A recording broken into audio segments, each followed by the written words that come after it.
The fluorescent light above me won't stop humming. It doesn't care that I'm lying here. It doesn't care that 3 days ago I was in a boardroom presenting numbers that made grown men stand and applaud.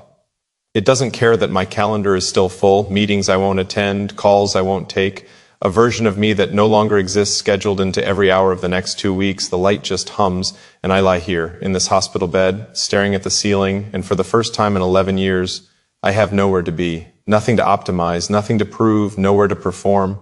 And it's the most terrifying thing I've ever felt, not the chest pain, not the IV needle threading into the back of my hand, not the doctor's voice saying words like stress-induced and warning signs, and if you'd waited another 48 hours, not even the silence in the room when I realized I had to think for 20 minutes before I could name someone to call. The most terrifying thing was the quiet, because in the quiet, you can finally hear yourself. And what I heard was not the voice of a man who had built something. What I heard was the echo of a man who had been running so fast for so long that he'd forgotten what he was running from and what he was running toward, and whether anyone was waiting when he got there. Wait, before you scroll, I need you to hear this. Not because I have answers, not because I've arrived somewhere clean and resolved, but because I think you might be lying in your own version of this hospital bed. Except yours doesn't have fluorescent lights and an IV. Yours has a full schedule and a half-empty apartment and a phone that never stops buzzing, and a chest that tightens every Sunday night when you realize another week passed and you were present for none of it. I see you, I was you. Let me tell you what happened. I built the life first, that's what I told myself. Build the life first, get the credentials, get the position, get the income, the stability, the apartment that proves something to someone you were never entirely sure who. Build the foundation and then the rest would follow. The peace would follow, the connection would follow, the you that you actually wanted to be would emerge once the scaffolding was secure. That's what I told myself. I built the morning routine before I built the ability to be still. I built the network before I built the capacity for real friendship. I built the body, the discipline, the regimen, the physical machine, before I understood that a body carries grief and longing just as efficiently as it carries muscle. I built, and I built, and I built, and somewhere around year 7 of the building, I looked up and realized the structure was impressive, genuinely impressive, and completely hollow. I thought achievement was the antidote to emptiness. I was wrong. Achievement is a conversation that ends the moment you stop performing. The applause stops, the notifications quiet, the deal closes, and you're standing in your kitchen at 11:30 at night eating something cold in a silence that feels less like peace and more like a verdict. I thought if I could just become enough, successful enough, useful enough, disciplined enough, impressive enough, that the part of me that felt fundamentally unseen would finally rest. But here's what I learned. You can't outperform an unmet need. You can delay it. You can drown it in productivity, in achievement, and motion. But it waits, patient as stone, and eventually it collects. I need to tell you about my childhood. Not for sympathy. I don't need sympathy. I need you to understand the architecture. Because most of us aren't building lives. We're building responses. We're building the answer to something that happened when we were 8 years old and didn't have the language for it yet. For me, love was conditional. Not cruelly, not with malice, simply conditioned. Praise arrived when I performed. Warmth followed achievement. The version of me that struggled, that failed, that was confused and scared and needed something soft, that version didn't get much room. So I learned, in the quiet language that children always learn before words, that the way to be loved was to be exceptional. And I became exceptional at being exceptional. I became so good at performing stability that I forgot what instability felt like, until it showed up in my chest at 41 years old and landed me in a hospital bed under a fluorescent light that will not stop humming. Don't deny it. You learned something too. You learned that certain versions of you were welcome and certain versions weren't. You learned to lead with your strengths and hide your fractures. You learned that needing things, really needing things, was somehow a weakness, an imposition, a sign of insufficiency. So you got very good at not needing, and then you called that strength, and the world agreed with you, because the world rewards the performance. The world shakes the hand of the man who doesn't flinch. The world promotes the woman who never wavers. We've built entire economies on the backs of people who were too proud or too afraid to say, I am not okay. I don't have this together. I need something I don't know how to ask for. I was that person. For 11 years, I was that person. And then she appeared, not in the way the stories tell it. There was no orchestral swell, no slow motion moment across a crowded room. She appeared the way real things appear, quietly, ordinarily, in the middle of a Tuesday that looked like every other Tuesday. We were in the same space. We talked. And something happened that hadn't happened to me in longer than I could calculate. She looked at me and she didn't immediately look for the impressive version. She wasn't calculating my usefulness. She wasn't measuring my accomplishments against her requirements. She was just looking at me, and I felt it immediately, the instinct to perform. I started to reach for the polished version, the highlights, The narrative I'd spent years refining, the one that was technically true but carefully curated to eliminate all the weather. And she did something that stopped me completely. She asked me how I actually was, not as a greeting, as a question. She waited for the answer. I told her I was good, fine, busy, but you know how it is. She looked at me for a moment with something that wasn't quite skepticism and wasn't quite compassion. It was somewhere in between. She said, "You don't have to do that here." 4 words, "You don't have to do that here." I didn't know what to do with that. My whole system, the architecture I'd built across decades of careful self-construction, didn't have a file for that. I didn't have a protocol for someone offering me a space without a performance requirement. So I did what I always did. When something real got close, I deflected. I made a joke. I changed the subject with practiced ease. She let me. She didn't push. She didn't chase. She just stayed. Here's what I learned about presence. It's the most disruptive thing in the world. Not grand gestures, not declarations, not the dramatic moments that make for good storytelling. Presence.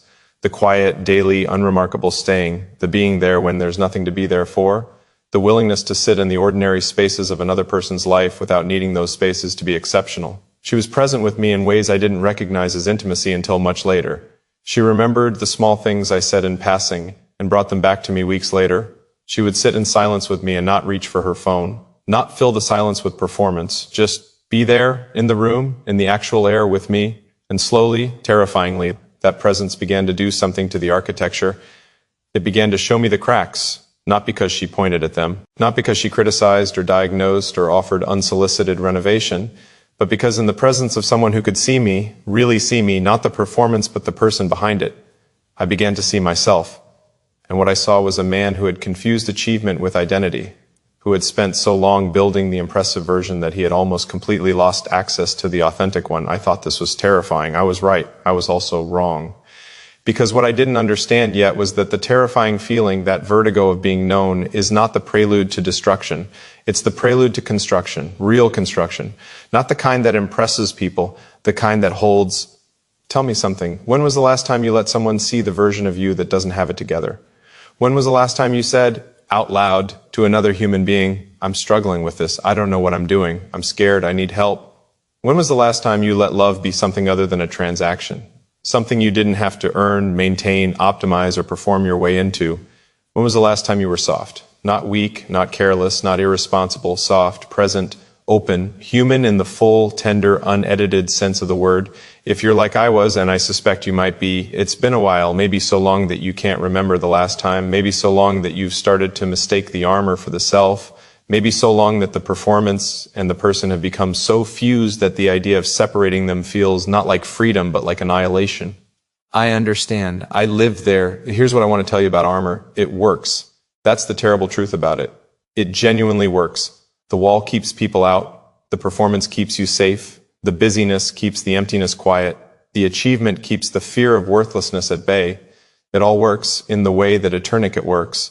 Necessary maybe at one point. Life-saving maybe at one point, but you cannot wear a tourniquet forever. Eventually the pressure cuts off more than the bleeding. She didn't remove the armor. I want to be clear about that because this story is not about a woman saving a man. This story is about a man in the presence of genuine love, finding the courage to remove it himself the night I told her about, my father. Really told her, not the edited version, not the version that made me look resilient and self-made, but the actual version. The one with the specific textures of specific evenings when I was 12 and 13 and 14 and learning what love looked like in the absence of words. She didn't say anything for a long time. She didn't try to fix it. She didn't reach for the silver lining or the lesson or the way it had made me stronger. She didn't perform compassion at me. She just sat with me in it, and I felt something shift, somewhere deep in the architecture, below the accomplishments, below the discipline, below the carefully constructed narrative of the man who overcame. Something shifted. And what I felt in that shift was not weakness. What I felt was weight leaving, the weight of years of carrying something alone that was never meant to be carried alone. I cried that night. For the first time in I don't know how many years I cried. Not the kind of crying that happens at films. The kind of crying that happens when you finally let a thing be what it is. The kind that comes from somewhere below words. She held me. And in that holding, I understood for the first time what I had been building toward my entire life. Not the position, not the income, not the impressive structure. This, the ability to be held. The ability to be human in the presence of another human and not perform and not justify and not earn it, just receive it. I had been building an empire when all I ever needed was a home. Here's what I learned about love, real love, not the conditional version I'd been running on all my life. It doesn't need you to be impressive. It doesn't keep score. It doesn't maintain a ledger of your contributions versus your failures. It doesn't require you to show up optimized and prepared and with a strong performance review. Real love requires something far more difficult and far more terrifying than achievement.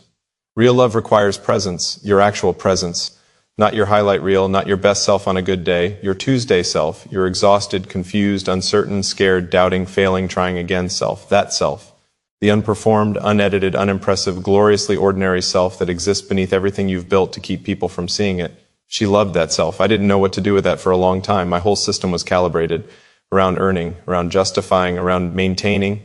The idea of love that simply was, that didn't require constant maintenance and performance and proof, felt honestly suspicious, like something had to be wrong with it, like she must not be seeing clearly, like if she really saw me, all of me, she would recalibrate. So I tested it, not consciously, not with cruelty, but I tested it the way frightened people always test love, by letting more of the truth out piece by piece, waiting for the moment when it would be too much, waiting for the recalibration. It never came, and that's when I understood what I was really afraid of. Not failure, not exposure, not even rejection. I was afraid of being loved without earning it, because if love didn't have to be earned, then all the earning I'd done, all the years of building and achieving and performing had been, in some profound and painful way, unnecessary. And if it was unnecessary, what had I been running from? The answer arrived quietly, the way true things do. I had been running from the possibility that I was enough, just enough, without the credentials, without the performance, without the impressive structure. Enough as I was, where I was, in the ordinary human mess of who I actually was. That possibility was more frightening than failure, because I didn't know who I was without the running. Look at me for a second. I need you to hear this part. The collapse. And I want to call it that because that's what it was. A collapse, a genuine structural failure of the self I had been building. The collapse was not the worst thing that happened to me. It was the best. Not because suffering is noble, not because pain is instructive in some poetic sense, but because collapse is the only event dramatic enough to interrupt the momentum of a life that has been running in the wrong direction for long enough that it no longer knows it's running in the wrong direction. I needed to stop. I could not stop willingly. The machine I had become did not have a voluntary stop function. So the body, wiser than the mind, wiser than the ambition, wiser than the performance, the body stopped it for me. 3 days in a hospital bed, the fluorescent light humming, no meetings, no metrics, no performance, just me and the question I had been outrunning for 11 years. Who are you when there's nothing to prove? I didn't have an answer. I want to be honest about that. I lay in that bed for 3 days and I did not arrive at some clean revelation. The answer didn't descend. The crisis did not produce a philosophy. What it produced was something quieter and more important than philosophy. It produced stillness. For the first time, I was still. And in the stillness, beneath the noise of achievement and performance and ambition, I could hear something I hadn't heard in so long I'd assumed it was gone. I could hear myself. Not the constructed self, not the performing self, the actual self, small and scared and tired, and underneath the tired and the scared, surprisingly, intact, still there, after all of it, still there. She came to the hospital on the second day. She didn't make it dramatic. She brought coffee, not hospital coffee, the kind from the place on the corner that I mentioned months ago, that I liked. She sat in the chair next to the bed, and she didn't say, "I told you so." She didn't say, "You have to change." She didn't perform concern or weaponize the moment. She handed me the coffee and she said, "How are you actually doing?" And this time I didn't deflect. I told her. Not everything, not all at once, but I told her the real version. I told her I was scared. I told her I didn't know who I was without the schedule and the achievement and the motion.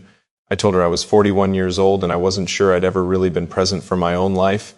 I told her I was exhausted, not tired, exhausted, in the bones, in the deep places. She listened, the whole thing. She didn't interrupt with reassurance or solutions. She listened the way people listen when they're actually receiving what you're saying rather than preparing their response. When I finished, she was quiet for a moment. And then she said something I will carry for the rest of my life. She said, "The man you're scared you are is more interesting than the man you've been performing." I didn't say anything. I couldn't. She continued, "The version of you that collapsed today is more real than the version of you that was in that boardroom last week. And I'm not here for the boardroom version. I never was." That's when I understood what she'd been offering me all along. Not a relationship with the impressive version, not a partnership with the performance, a relationship with the actual human being, the frightened, uncertain, searching, trying, failing, hoping human being that had been living inside the performance the entire time, waiting for someone to acknowledge him. She had been acknowledging him for months. I had been too afraid to let him be seen. I want to talk about what the rebuilding actually looked like. Because I think we tell transformation stories wrong. We tell them as if there was a moment, A single, dramatic, cinematic moment after which everything changed. And then we skip to the healed version and call it a journey. That's not what happened. What happened was small, embarrassingly small, almost insultingly ordinary.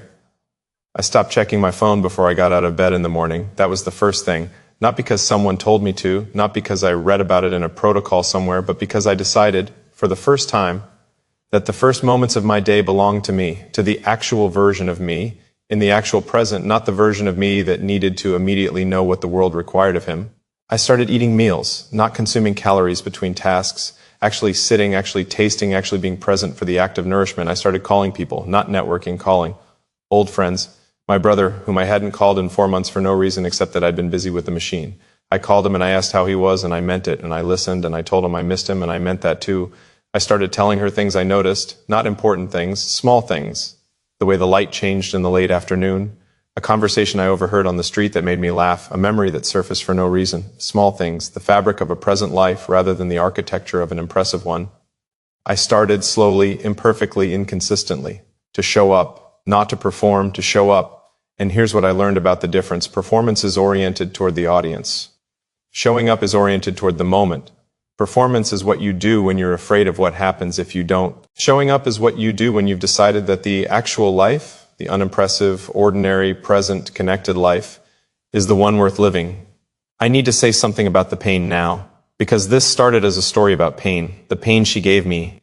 And I want to be precise about this. Because I don't mean she hurt me, I mean she arrived, and her arrival, the genuine, honest, present, non-performing arrival of another human being into the space of my actual life, that arrival did something to me that all the years of achievement never could.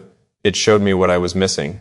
The pain of love, real love, offered without transaction or performance requirement, is the pain of seeing clearly. It's the pain of understanding that you have been living at a distance from your own life, that you have been building structures instead of inhabiting them, that you have been performing connection instead of experiencing it. She didn't break anything in me. She illuminated what was already broken. And that illumination, that clear, honest, unsparing, loving light on the actual state of the interior, that was the most painful and most necessary thing anyone had ever done for me. The hospital was the body's agreement. The body said, yes, he needs to stop. He needs to see. He needs to be still long enough for the truth to reach him. So when I say she put me in the hospital, I mean she loved me honestly enough that the gap between who I was performing and who I actually was became unsustainable. The gap became the crisis, and the crisis became the doorway. I walked through it, slowly, afraid, still afraid honestly, but walking, don't deny it. You have a gap too, between the version of you that moves through the world and the version that lies awake at 3 a.m. with the honest questions, between the face you bring to your work and the face you bring to the mirror when no one's watching. Between the life you're performing and the life you're longing for. I'm not telling you to burn it down. I'm not telling you that your ambition is wrong or that your achievement is hollow or that the structure you've built is worthless. Some of what I built was real and good and worth keeping. I'm telling you to ask the question, what is the achievement for? Who is the performance for? When you arrive at the goal, the milestone, the version of the life you've been building toward, who is there? Are you there? Actually, presently, fully there? Or has the building so thoroughly become the identity that you no longer know how to inhabit what you've built? These are not comfortable questions, I know that. I spent 11 years making sure I was too busy to hear them. But they're the questions that matter. They're the questions that, when left unanswered long enough, turn into chest pain and hospital beds and fluorescent lights, and the terrible, necessary, merciful silence of having nowhere to be.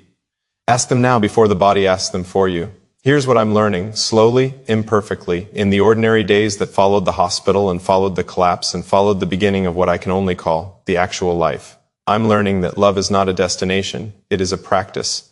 A daily, unremarkable, undramatic practice of choosing to be present for another person and allowing them to be present for you.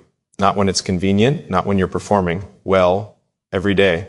In the ordinary light of an ordinary morning, in the middle of difficulty, in the moments when you are not impressive and you are not optimized and you are just human. I'm learning that intimacy is not proximity. You can share a bed with someone for years and never be intimate.